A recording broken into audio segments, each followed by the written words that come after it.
abbastanza tranquillo. No, ho fatto una riflessione proprio in modo immediato, pensando che in questo momento qui, che c'è questa guerra molto drammatica al centro dell'Europa, e allora in quel momento lì mi sono ricordato anche dei movimenti che ci sono stati durante la prima guerra mondiale, tipo il surrealismo, altri movimenti come il periodo blu di Picasso, che insomma segnalavano l'emergenza della povertà. E il surrealismo, in effetti lo slogan del surrealismo era l'immaginazione al potere. Penso che l'avesse inventato Breton, che Breton era un grande protettore degli artisti. Infatti nella seconda guerra mondiale se li è portati tutti al sud in una sua casa nella Provenza, in Francia. L'unico che non si è mosso da Parigi è stato Picasso, che addirittura è andato alla mostra che i nazisti avevano inaugurato, e dove c'era anche Guernica, che poi l'aveva fatta lui. E gli hanno chiesto: ma Guernica l'ha fatta lei? No, l'avete fatta voi, gli ha risposto. E poi se n'è tornato a casa, tranquillo da solo. Beh, cioè, l'arte è stata coinvolta in effetti nella storia, solo che molte proteste dell'arte non sono ancora state indagate. Il surrealismo con l'immaginazione al potere era già una grande protesta, perché rimetteva in gioco l'espressione della fantasia umana, quindi la lasciava libera. Vabbè, Kandinsky era già stato un predecessore con lo spirituale nell'arte e il punto di superficie. Comunque noi, come diciamo allievi di questi grandi personaggi, abbiamo seguito un po' le loro orme. Che anche Kandinsky, quando gli hanno chiesto perché ha fatto questo tipo di arte astratta, eccetera, eccetera, ho seguito la tradizione, ha risposto. Il bacio di Klimt perché quella donna coi capelli rossi era la sorella della moglie di Klimt, e quando lui è morto ha voluto la sorella della moglie vicino al letto. Erano molto affezionati. Quando sono entrato al collegio di Calanoli all'età di 13 anni, e allora i frati ci dicevano: quando avete finito di studiare, se non avete altro da fare, compratevi i colori e disegnate. Allora io ho fatto un disegno che mi ricordava un quadretto che mamma aveva comprato dal mercatino col tipico laghetto, la neve sui monti, la casetta, l'alberello, e insomma. E allora un ragazzo che c'era dietro di me ha detto: ehi, ma sei bravo, sei più bravo di quei due che sono bravi, che ci abbiamo insomma, alla fine molti che non sapevano disegnare niente, per far bella figura, almeno nella pagella, mi chiedevano di fargli i disegni, e magari c'era un tema solo, tipo il pioppo di Carlos Plas. Ne avrò fatto almeno 5, l'ultimo lo facevo per me, avevo già esaurito la fantasia, il mio era il più brutto. Però all'esame, capito, ognuno si doveva fare il suo perché eravamo sotto controllo, e quindi io me lo facevo per me e basta. E mi davano un bel voto l'insegnante. Quindi, E vabbè, in cambio di questi disegni mi davano qualche cioccolatino, qualche monettina, capito? E insomma, questo mi è servito a diversificare, perché io non dovevo far riconoscere che il disegno l'avevo fatto io, se ne facevo 5. certo, dovevano essere distinguerci diversi l'uno dall'altro. tecnicamente, tutto, sì. Poi c'era Don Martino, che era un frate camaldolese, che è stato il mio maestro, ma era come un maestro zen, capito? Uno di quelli che passava, tu stavi disegnando, stavi facendo un cielo tutto tirato, non si fa così, guarda, prendi il Le pennello, sfumature. prendi l'acqua sporca, ce l'ho fatto. E poi con Don Martino Pinese gli ho fatto da assistente nel dipinto nel vecchio convento delle suore delle Carmelitane Scalze. Ho capito. Arrivavamo lì alle 5:30 del mattino, andavamo via alle 7:30, portavamo il pane per i ragazzi per la colazione e le suore ci preparavano la colazione, tutto. E poi Don Martino mi ha messo alla prova, io ero giù, l'impalcatura era tipo 7 metri e mi diceva guarda se sto facendo bene, una mano era, sarà stata una mano del Cristo di 60 centimetri, perché il Cristo era alto 6 metri. Gli ho detto sì, ok, sì, va bene, l'ha fatta bene. Lui è sceso, ha guardato, va bene, non è più sceso.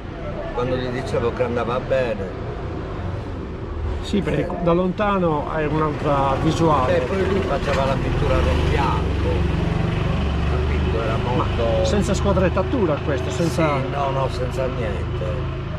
Molto Era- difficile. sì.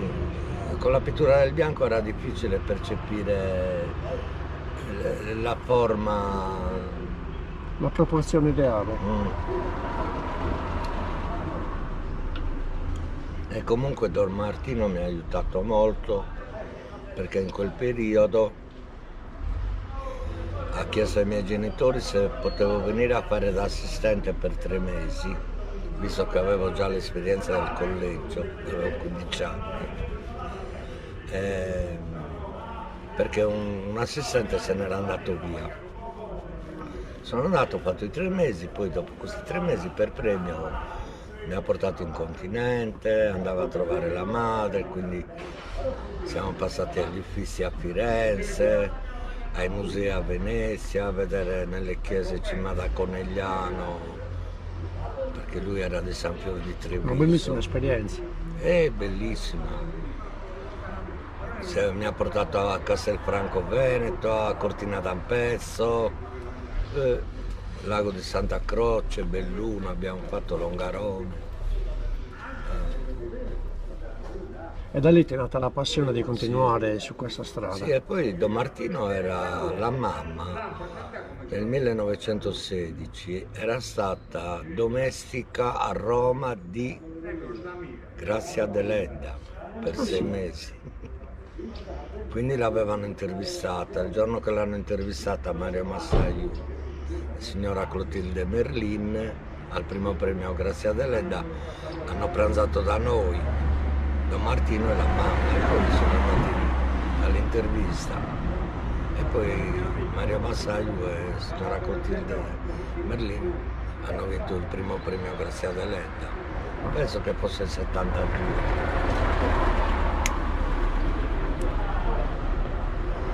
Insomma, l'arte è una cosa molto ricca, molto varia, molto complessa. Però un po' per dire, per stare un po' al di dentro della ricerca abbiamo letto fisica e altre cose, molta filosofia perché l'arte deve avere poesia e filosofia. Se non è un concetto da trasmettere, diciamo resta così, una cosa un po' effimera oppure una cosa così narcisistica, capito? Sì. Il messaggio, noi siamo nati appunto come cristianesimo, come dare un messaggio positivo naturalmente.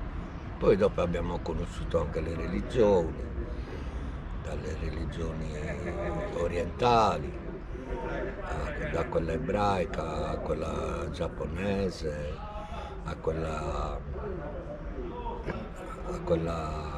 indiana, ho letto il Mahabharata, ho letto il Bhagavad Gita. Certo, non sono cose che capisci così all'immediato, eh. No, ci devi proprio stare dentro con la testa. Sì, però intanto leggere Ti è una aiuta. bella cosa, sì. Non ti senti solo con la lettura. Ho vissuto a Londra, ho fatto il lavapiatti, poi da Londra sono tornato a Parigi, poi da Parigi di nuovo a Londra, poi da Londra di nuovo a Parigi. Poi nel 2010 stavo prendendo un treno per andare a Venezia dalla mia carissima amica gallerista, anche molto famosa nel mondo. E ho sentito mentre facevo il biglietto alla stazione centrale di Milano, fra 25 minuti parte un treno per Parigi, ho preso e sono rimasto 3 anni a Parigi. Sono arrivato con 200.000 lire. Ci sono rimasto 3 anni. Una bella città, Bella, e Parigi è una civiltà incredibile. Qualche volta di giorno ci penso ai vantaggi che hanno i cittadini. Era già una città più vivibile di allora, di oggi. Parliamo degli anni? Sì, 2000, dal 2000 al 2003, poi sono stato nel 2005, poi sono stato di nuovo nel 2009, insomma, in tutto 6 anni. Da poco qui. Cioè, relativamente sono tornato pochi. nel 2010. A Parigi ho avuto anche una brutta esperienza perché rientravo a casa e mi hanno aggredito 2 gendarmi con un furgone. Perché questo? Cosa è successo? Niente, io stavo rientrando a casa del mio amico, dei passi fatti di cocaina a 1000, E ti hanno con le arrestato, no? pupille così piccole. E mi hanno fatto male. Ti hanno Mi aggredito. hanno rotto, mi hanno buttato a terra, mi hanno rotto 7 costole dalla quinta all'11ª. Ti hanno menato a calci. E a calci, sì.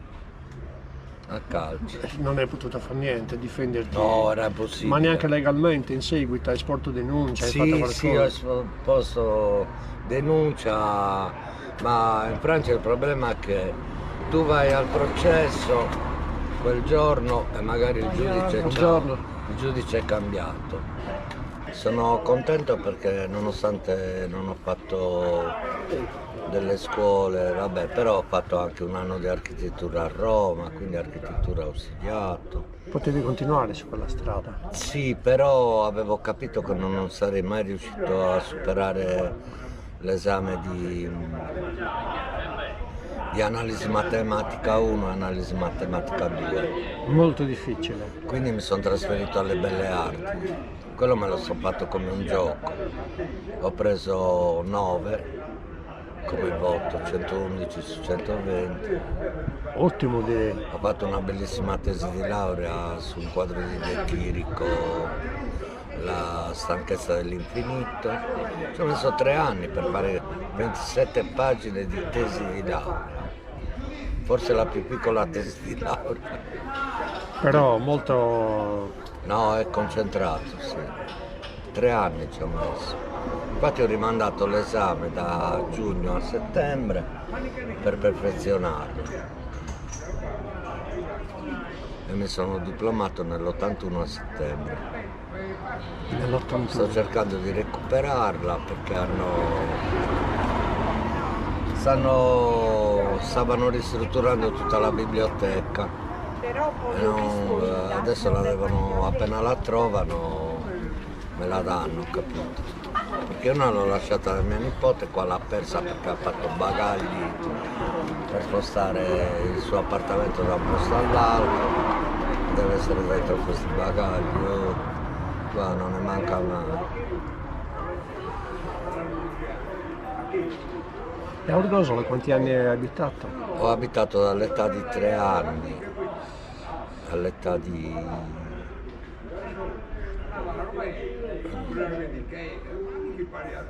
dal 54, che sono stato anche concepito a Orgosolo, però sono nato a Nuoro, fino al 57. Poi sono stato a Galanolis, che è vicino a Orgosolo, 2 anni, e poi di nuovo alle scuole professionali di Stato a Orgosolo per 1 anno, abitando a Orgosolo e vivendo a Orgosolo. E insomma è uno dei miei paesi elettivi. Dove Del Casino ha avuto il suo bel da Sì, fare. siamo molto amici con Del Davvero, lo Casino. conosci? A voglia.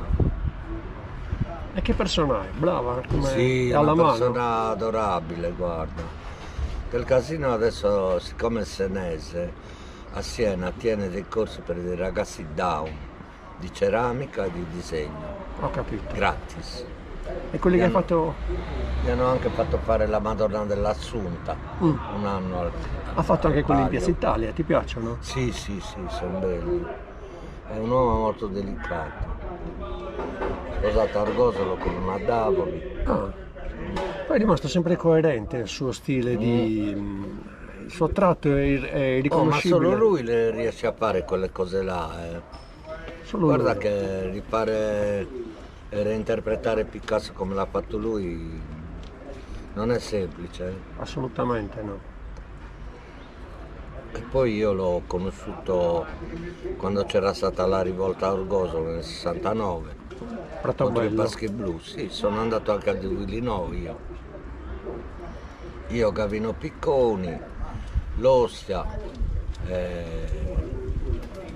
Salvatore Godi, che però era grassottello, non ce la faceva salire ed è rimasto giù e noi siamo andati su. C'erano Celerini, gli orgolesi a Rossetto Pette Bittella, e i Celerini col casco Bette Calore a morte.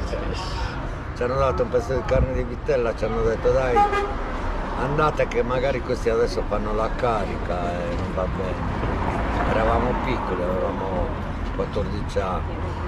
Con le camionette. Alle 2:30 eravamo di nuovo a Galano. Alle 11 avevo fatto 5 disegni per 3 che facevano l'esame da privatista, che erano impresari edili, per Gavino Picconi, per me e forse anche per Salvatore Godi, non me lo ricordo, ma 5 li ho fatti. Alle 11 siamo andati via. Era d'inverno. Oh, Beh no, d'estate. l'esame era a giugno, A giugno. sì, 69, sì. Quindi devo accettare questa condizione in questo momento. Ma sono sicuro che un giorno le cose miglioreranno per Sì, tutti. se trovo una casetta a me Guarda, se sento qualche cosa ti posso aiutare. Non me ne vengo al Ti bar. aiuto volentieri se posso. Io guarda. non ho neanche, capito, problemi di alcolismo, non ne ho. Assolutamente. Entro al bar per stare in compagnia. Perché il primo codice il primo articolo del codice civile dice così: l'uomo è un essere socievole e per sua natura ha bisogno di andare verso gli altri. Certo, se io me ne sto a casa tramite un libro, tramite l'ascolto della radio, sto sempre con gli altri. Certo. Però Abbiamo bisogno di socializzare, sì, se siamo fuori di interagire soprattutto. entriamo al bar, che cosa me ne sto? In una panchina? A guardare, a dare a mangiare i piccioni. Appunto.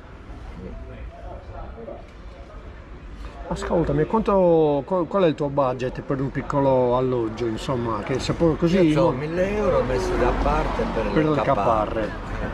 Quindi una spesa Già pronti, media ce mensile l'ha. di quanto? Ce li ha sui 300-400 euro. Mi metto una branda, un tavolo, una sedia. Un e cucinino sono a posto. per farti il caffè? Sì, con le piazze elettriche. Sì, sì, Tanto sì. mi devo fare Ti una pasta per me, cosa aspetta? posso aiutarti volentieri, certo, se più o meno che zona ti interessa, Io uguale. purché non sia lontano in periferia. Ma ci sono i possalini, io uso il possalino molto. Ah, ok, Quindi vado alla non c'è nessun fermata, problema. Va bene, va bene. a quell'ora sono a posto.